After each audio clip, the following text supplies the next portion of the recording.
Good morning, students.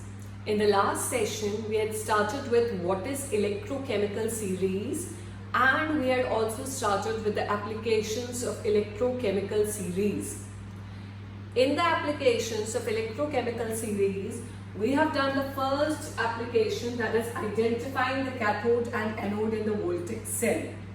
And I had told you, if there are two electrodes connected to each other through a galvanometer, then the electrode which have the lower standard electrode potential value will act as anode, and the one which has a higher standard electrode potential value will act as cathode. And we have done one of its examples. Let us take one more example. Suppose I have a cell in which two electrodes are there. The first electrode is aluminium dipped in Al+3, and the other is bromine in Br negative ions. So these are the two electrodes. From the electrochemical series, I see their electrode potentials. So the electrode potentials of this are minus 1.66 volt. And for bromine, it is plus 1.08 volt. Now you can yourself decide which will act as a cathode and an anode.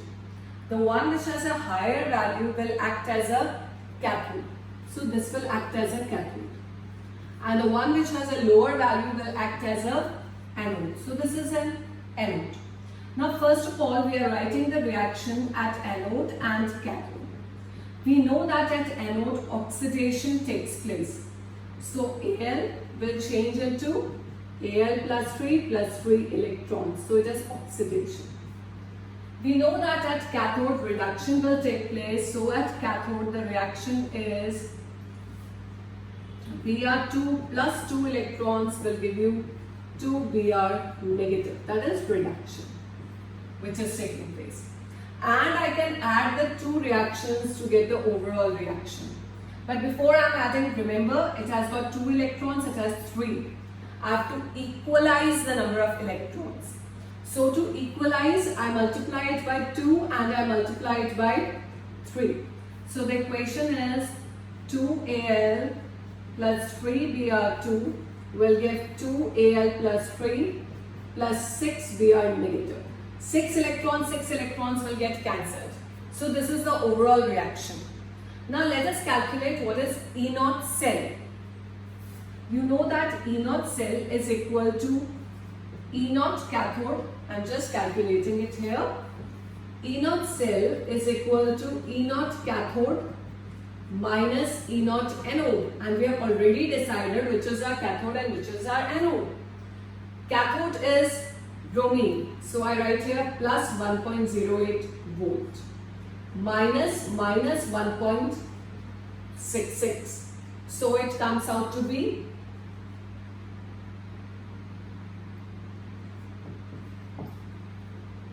2.74 volt. That is the E0 cell for this. Now in the end we will write the cell representation. Let us write the cell representation. You know anode is written on the left hand side. Anode is aluminium. So I write the reactant first, Al solid slash Al plus 3 standard values. So 1m is the concentration. I put a salt bridge, Br2, but remember Br2 is a liquid, and pure liquid the concentration is always 1. Solids and pure liquids, no need to write it. Slash Br negative, you have to write the concentration 1m. And one more thing I add here, I put a comma and I write platinum. Why so? Here your cathode is bromine, is a liquid. So to tie the voltmeter or galvanometer, you require a solid support. And generally whenever cathode or anode is some gas or a liquid, the solid support uses platinum because it is an inert metal. It does not interfere in the reaction. So I just put here comma platinum. So that is the cell representation. So I think so. Now any cell is given, you can identify which is the cathode, which is the anode. So this is the first application that we have done, identifying the cathode and anode. Second application we are doing is relative oxidizing and reducing powers. We are doing relative oxidizing and reducing powers. Let us see with an example. Second application, relative oxidizing and reducing powers. Reducing powers. Now you know that this is the series, right? I've just drawn the topmost element, lowermost, and between somewhere it is 0.0 hydrogen. Now what is the oxidizing agent? First of all, the substance which undergoes reduction. The substance which itself undergoes reduction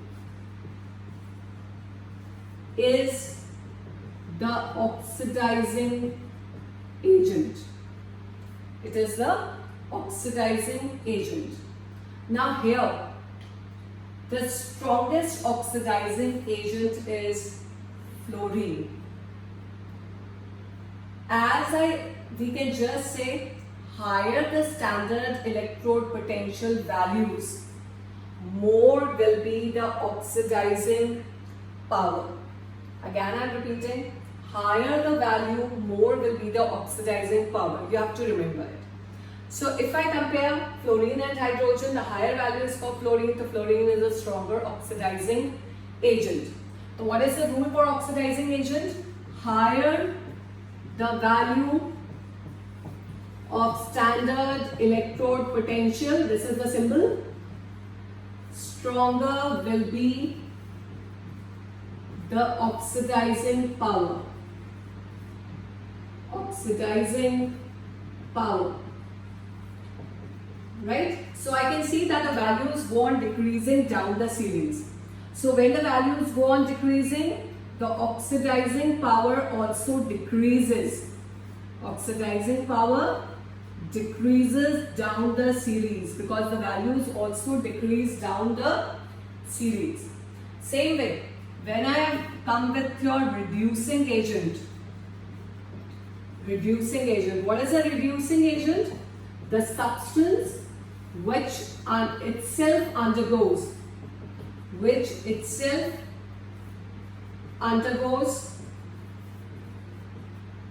sorry, here it is reduction, undergoes oxidation, which is itself undergoing oxidation. Obviously, it has the tendency to undergo oxidation, is a reducing agent.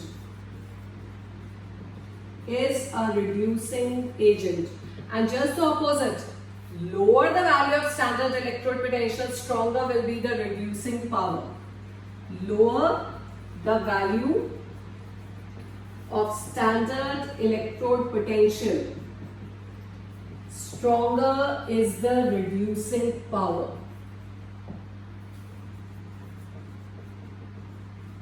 So I can see the lowest value for the standard electrode potential is for lithium. Lowest value, minus 3.05 volt. These are the two extremes of the series. So I consider this is the strongest reducing agent. And as I go from top to bottom, oxidizing power decreases, but reducing power increases. The two things are opposite, so there is opposite order. Oxidizing power decreases, so reducing power increases.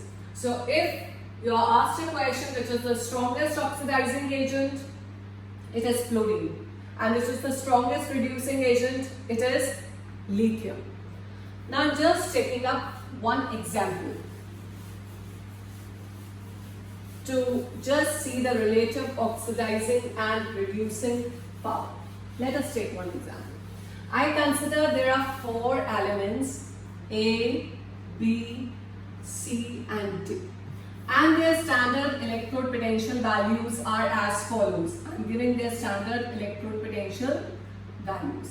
Minus 0.23 volt, 1.26 volt, minus 2.30 volt and plus 0.58 volt. These are the values. Now I ask you, arrange them in increasing order of increasing order of oxidizing power. Now we know which is the strongest oxidizing agent, which has got the highest value. Out of these, which has got the highest value? B. So I consider B is the strongest. Increasing order, so I have to write B. After that, D. Then it is A, and the least is for C.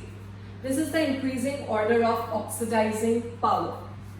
Now if I ask you a different question, arrange them.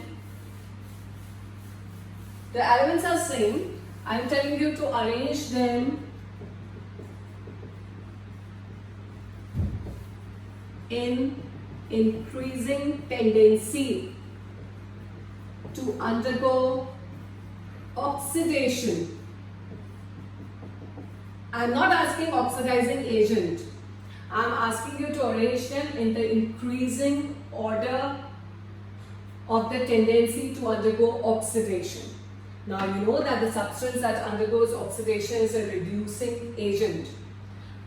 Which is the one out of them which is the strongest reducing agent? The one which is the strongest reducing agent will undergo oxidation most easily. The strongest reducing agent is C. So it has a tendency to undergo oxidation most easily. Then comes A, then comes D, and then comes B. So see the way the question is asked and the way the order changes. So this is increasing order oxidizing power, and this is increasing tendency to undergo oxidation. One more. I ask you to arrange them in the decreasing order of their reducing power. Arrange them in decreasing order of their reducing power. Reducing power. Now, which is the weakest reducing agent? I know reducing agent more negative the value. Which is the weakest reducing agent, which has got the most positive value? The weakest reducing agent is 1.26. I have to arrange them in the decreasing order. That is, B is the weakest reducing agent. Stronger than that is D. Stronger than that is A, and then comes C. So C is the strongest reducing agent, and I am arranging them in the decreasing order. So you can see these were all increasing order. Please use a sign. You know greater than and lesser than signs, how they are used. So whenever you are writing an order, please be sure whatever is asked in the question, increasing or decreasing order, you do it accordingly. So that is the second application of the electrochemical series, that you determine the relative oxidizing and the reducing powers. Now we come to the next application. Third application is predicting the feasibility of a reaction. Feasibility means I give you a particular reaction and you have to find out will this reaction actually take place or not. So what we are doing, predicting the feasibility of a reaction. Predicting the feasibility of a reaction. Now let us take an example and find out the reaction is feasible or not. One thing you have to remember, only those reactions are feasible for which E0 cell is positive. Only those reactions are feasible for which E0 cell is positive. If E0 cell comes out to be negative, that reaction is not feasible. So let us just see a reaction. I'm writing a reaction and we have to find out, is it feasible or not. I consider Ag positive plus copper gives Ag plus Cu plus 2 to balance the reaction. Charges on both the sides should be balanced. This is a reaction. I want to find out, is this reaction feasible or not. Now how to do it? First I find out in this reaction which element is undergoing oxidation and which element is undergoing reduction. Ag positive changes into Ag, that is reduction. Copper changes into copper plus 2, that is your oxidation. Reduction means silver will act as your cathode. Ag positive is changing into Ag, so silver is acting as your cathode. And copper is acting as your anode because it is undergoing oxidation. Now let us see. The electrode potential for silver is plus 0.80 volt and the electrode potential for copper is plus 0.34 volt. So now what is we are going to do? E naught cell, E naught cathode, cathode is silver, 0.80 minus 0.34 volt. So it comes out to be plus 0.46. So this reaction is feasible. It is feasible. This is how we determine whether a reaction is feasible or not. Let us take with one more example.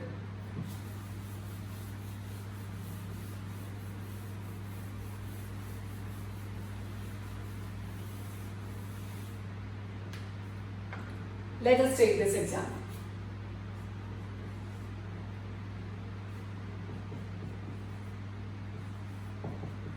This is the reaction which is taking place.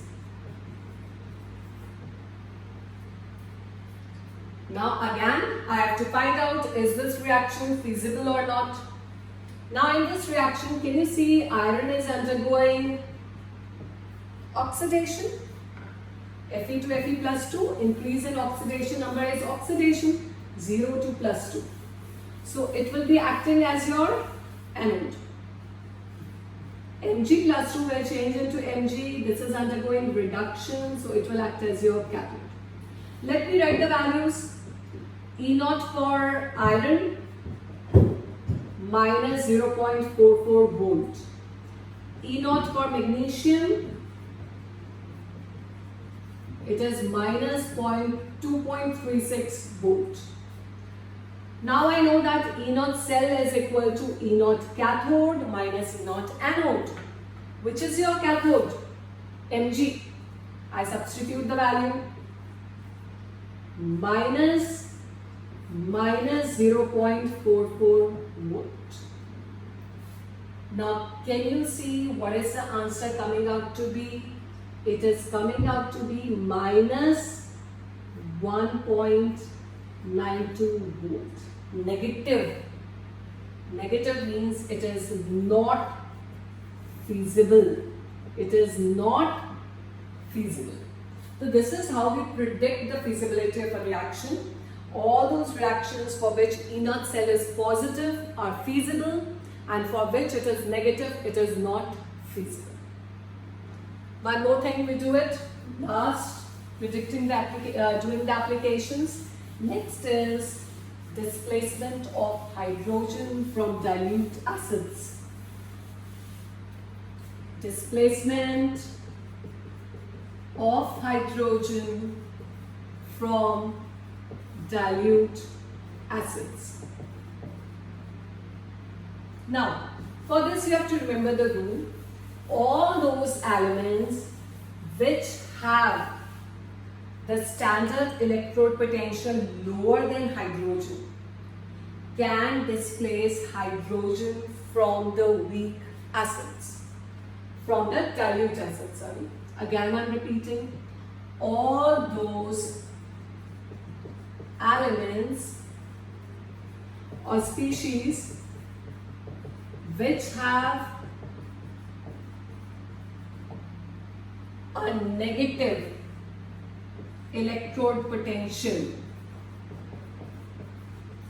can displace hydrogen from dilute acids. However, those who have the positive values, they cannot displace hydrogen. That means I can say all those which come above hydrogen in the electrochemical series, they cannot displace hydrogen. But all those which come below hydrogen in the series can displace hydrogen. So those with positive values, positive electrode potentials, cannot displace hydrogen.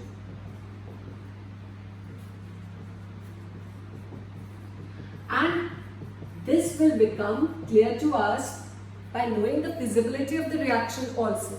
Let us take one example for it. I take the example nickel plus dilute H2SO4. Dilute H2SO4. And the reaction comes out to be NiSO4 plus H2. Now nickel has got a negative standard electrode potential value. What is the value for nickel? E naught for nickel is minus 0.25 volt. And we know for hydrogen it is 0.0 volt. Let us just see here. Nickel is changing into nickel plus 2. The oxidation state of nickel is plus 2. It is undergoing oxidation. It will act as your anode. Hydrogen here is plus 1. It is going to 0. It is undergoing reduction. Now you can find out the feasibility of a reaction and you will find that this reaction is feasible. Let us calculate. E naught cell. E naught cathode. Cathode is your hydrogen. Hydrogen is your cathode. So I substitute the value 0.0 minus 0.025 and that will come out to be 0.25 volt. And of course this reaction is feasible and we know it has a negative value, so it can displace hydrogen from the weak acids. Let us take one more example. I take up this, instead of nickel, I am taking this side copper. So I say copper plus H2SO4 dilute and it will form CuSO4 plus H2. Let us see.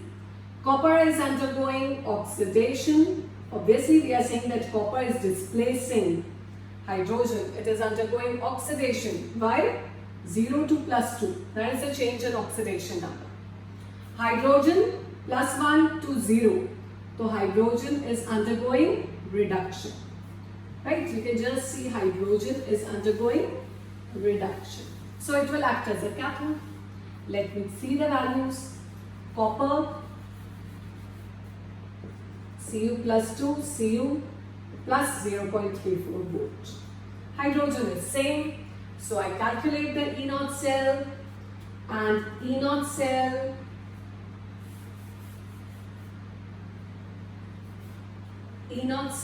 comes out to be negative. That means this reaction is not feasible.